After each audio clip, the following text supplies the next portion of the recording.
Have you ever watched a K-drama where the more questions you asked, the less sense it made, but somehow you were still completely entertained anyway? Because that was absolutely me watching Melting Me Softly. And honestly, I was here for all of the shenanigans. Straight green on a crew meter, this one's for everybody. Especially if you're the kind of K-drama watcher that can look at absolutely ridiculous plot logic and say, you know what? I'll allow it. Here's the tea. I'm here to help you figure out where this drama belongs on your watch list. And I'm inching my way closer to my second goal of 250 subscribers. So if you like what you see and you want to share your passion for K-dramas, go on and join the crew and hit that subscribe button. Now let's get into it. First things first, this drama knows exactly what kind of show it is. This is not hard science fiction. This is not the kind of drama where you're supposed to sit there analyzing the physics of cryostasis. This is a rom-com mystery wrapped in a sci-fi blanket. And once you accept that, this drama becomes a whole lot more enjoyable.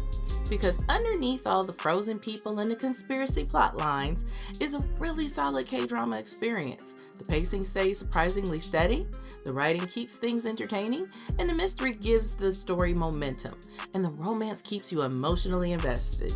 And then, of course, we have Ji Chang Wook doing what Wookie does best, showing up with enough appeal to make you accept things that your brain normally would reject immediately.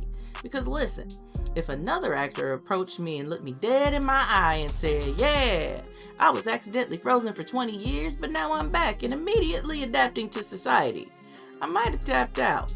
But our boy, he had me nodding like, ooh, you know what? This is plausible. And this drama gives you a little bit of everything.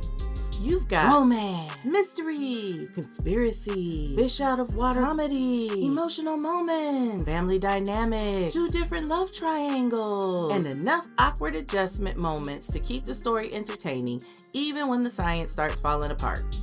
And surprisingly, I think the age difference situation was handled about as well as possible given the setup of this drama. Because technically, yes, these characters were frozen for 20 years, but emotionally and mentally, they're still connected to their age and experience before cryostasis. The drama doesn't completely ignore how weird that situation is, but it also doesn't make it feel unnecessarily uncomfortable either. Now let's talk about the real star of the drama, K-drama logic, because this show will absolutely test how committed you are to the vibe. Don't ask how one man managed to relocate an entire secret lab. Don't ask how a scientist woke up from a 20-year coma and immediately started functioning like he stretched for 5 minutes and drank a Gatorade. Don't ask how these people got released from cryostasis, found all of their belongings, changed their clothes, and made it safely back to downtown Seoul from a hidden research facility before anybody could notice. The answer to all of it is simple. K-drama logic did all the heavy lifting. And that's why we're addicted, because one thing K-dramas have always been good at is making you emotionally invest in situations that make absolutely no sense on paper. If the characters are charming enough, the pacing is good enough, and the emotional beats land, we as viewers will go along for the ride. And Melting Me Softly understands that perfectly. The OSTs also deserve credit because they know when to step in and when to back off. It never feels overpowering or distracting from the scenes, which help the emotional moments land better. And while I don't think this drama is reinventing the wheel or delivering some groundbreaking masterpiece, I do think it's one of those surprisingly easy watches that becomes enjoyable once you stop trying to make it make sense. This is one of those dramas where the vibes matter more than realism, and thankfully the vibes are solid. So crew, if you've already watched it, where does it land on your crew meter? Green, yellow, or red, and why? Let's get a discussion going below.